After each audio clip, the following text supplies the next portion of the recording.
curry. It's something I didn't have a whole lot until actually moving to Japan, where it's extremely popular. You can check out Japanese curry in the description below, but today we'll be making another popular curry called dry curry, also known as Keema Curry. It's not as saucy as other curries, but it's really delicious. I'll show you how to make it. Let's get started. First, we'll get started with the turmeric rice. It's super simple. You could do this with long grain or short grain like I have here. I'm just going to give it a quick rinse. I'm going to add in a teaspoon to a teaspoon and a half of turmeric, which you could measure, but after missing a couple of times, I gave up on the spoon and added a few shakes directly. Add back in the water. For short grain, I have about 1.2 cups of water per 1 cup of rice. You could add in a pinch of salt, which helps round out the turmeric flavor. I didn't here, but I do recommend it. Bring that over to your rice cooker or stovetop and cook as you would any other steamed rice. With our rice on, let's prepare the aromatics for the curry. I'll be using an onion, ginger, and a few cloves of garlic. We'll cut the onion first, so let me set aside the ginger and garlic for now. Cut the onion in half, slice off the top of the bulb, leaving the root end on. Make a bunch of horizontal cuts, and then vertical cuts about the same width. Then chop through, and you should end up with a fine dice. You may need to run your knife through a few more times to make sure the pieces are small. Set aside. Next, let's peel the ginger, and we'll dice the ginger, same as the onion, just on a smaller scale. First, horizontal cuts, vertical cuts, and dice. Run through a few more times to ensure a fine dice. Set the diced ginger in a little bowl. Next, the garlic. We'll cut off the ends and give them a smash. And surprise, the same dice again, just on an even smaller scale. Horizontal cuts, vertical cuts, and dice. I'll set the garlic in the same bowl as the ginger, as they will go in at the same time. Make sure to show it off to the camera. The last vegetable we will cut is a carrot. We'll cut off the end and give it a peel. Carrots are great as a base in curries and sauces as they bring a natural sweetness to the dish. We will dice this too, but we have another method. Slice off an end to stabilize it and cut thinly into several slices. Lay them out slightly overlapping and run your knife through to cut into thin matchsticks. Gather them up and turn 90 degrees. And now we will dice finely.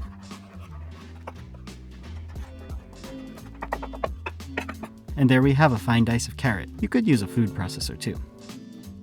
Here we have everything ready. Let's get our frying pan out and start it on a medium heat with a little olive oil.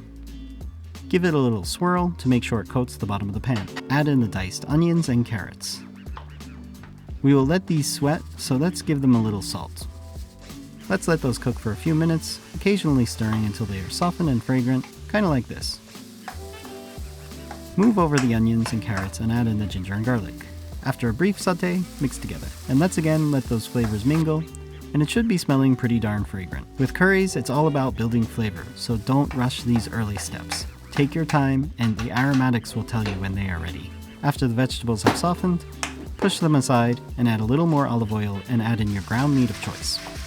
Break it up thoroughly and cook until brown. At this point, we will add a tablespoon of curry powder, which I am getting mostly on the spoon this time, and a tablespoon of garam masala, which will give it a little more depth than just curry powder. But honestly, this was a happy accident, as I only had 1 tablespoon left of curry powder when I needed 2. Give that all a mix so the meat is coated and cook for another couple of minutes. It should smell amazing at this point. Add in a can of diced tomatoes.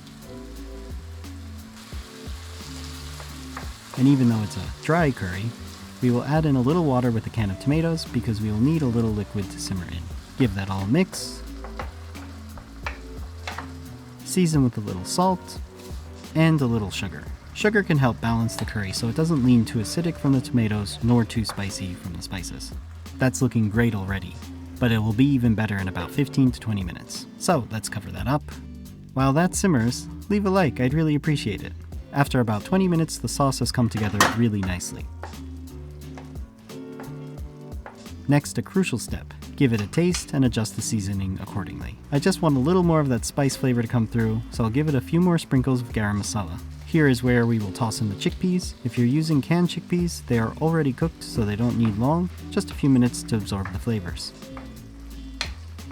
Almost done, just give it a little squeeze of lemon to give it a little fresh pop of flavor. Let's get ready to serve. Serve some turmeric rice in the middle of a plate in a circle. Look at what a beautiful color it's become. On top of the rice, let's add a few ladles full of dry curry. And as it's a dry curry, it stays in place. Finally, garnish generously with cilantro leaves, and there we have it, dry curry. Let's give it a taste. Of course, you'll need a spoon for this, and you can dig in with the turmeric rice. It's just balanced so well. You got some heat, sweetness, some tang, it all comes together. Really good dish. So there it is, dry curry. Give it a try at home. It's pretty simple to put together and it's really delicious. If you enjoyed this video, leave a like and subscribe for more recipes just like this. Thank you so much for watching, and I'll see you in the next video.